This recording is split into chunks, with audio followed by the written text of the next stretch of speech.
Good morning, everyone. Welcome to Coffee with the Pastor. I'm Pastor John Woodin, and this is a ministry of Hollywood Faith Christian Center in beautiful Hollywood, Florida. We welcome you.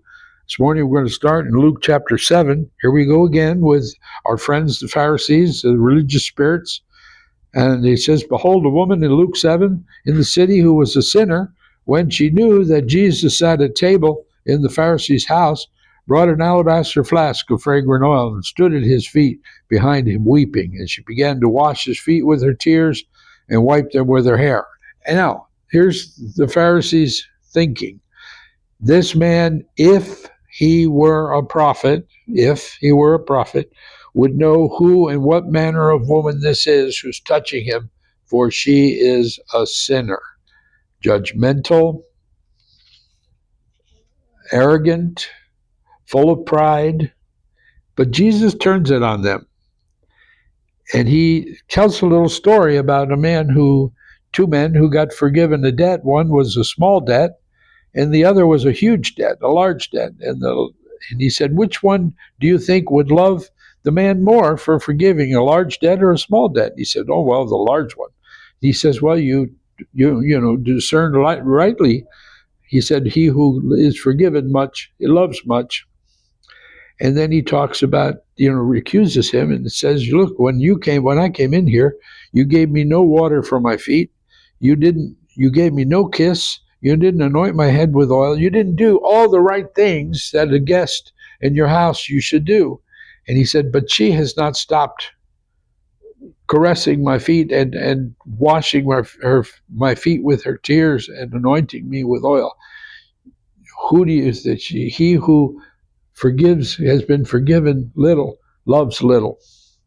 In John 11, we see, the raising of Lazarus. Jesus comes, and he comes there late. But again, there's the religious spirits. They're judging, and he says, could not this man who opened the eyes of the blind? In other words, if you are a prophet, if you are the Son of God, that's what Satan accused Jesus of, this is really true. It says, could not open the eyes of the blind also have kept this man from dying? So in other words, you didn't do what you were supposed to do, which was to come immediately, lay hands on him, and prevent his death. But Jesus knew the purposes of God, that the glory of God would be revealed through the death of Lazarus. And of course, Lazarus is raised from the dead. He calls him forth out of the tomb. Pretty amazing stuff, right? And it says that many of the Jews had come to Mary, had seen these things, and believed in him, Jesus. But some of them went away to the Pharisees and told them the things that Jesus did. What did he do? What could you criticize him about? Did he raise the dead?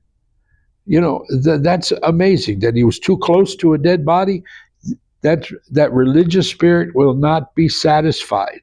It will not be satisfied. Every great revival in the history, throughout history, has come against, the religious spirits have come against it and condemned him because they hate the anointing. They hate the anointing. And Jesus always contended with that religious spirit. It was the one spirit he never overcame because they were always coming after him. God bless you. We'll see you again next time.